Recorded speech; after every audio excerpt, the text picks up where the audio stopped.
চোর হওয়ার জন্য যোগ্যতা লাগে না, সৎ হওয়ার জন্য যোগ্যতা লাগে। সৎ হওয়ার জন্য মেরুদণ্ড শক্ত থাকতে হয়, হিম্মত থাকতে হয়, সৎসাহস থাকতে হয়। বাবাকে বলতে হয়, বাবা আমি চুরি করব না। তুমি অসন্তুষ্ট থাকতে পারো, বাবা আমি 2 নম্বর জিনিস তোমাকে খাওয়াবো না।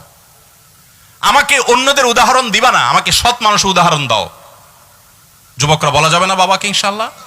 বেয়াদবি করা ছাড়া সুন্দরভাবে বলা যাবে না। কিন্তু মুশকিল কি জানেন? আমার কথা শুনলে আপনার কপালে দুঃখ আছে।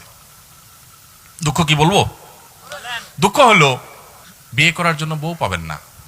আরে বউ পাওয়া তো পরের কথা, নিজের মা বাপের কাছেও বিল পাবেন না।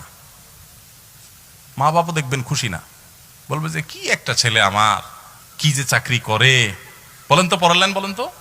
হ্যাঁ, কি যে চাকরি করে, জামাটাও পাল্টাতে পারে নাই। কি যে চাকরি করে, বাড়িটাও করতে পারে নাই। কি যে চাকরি করে, কিছুই করতে পারে না।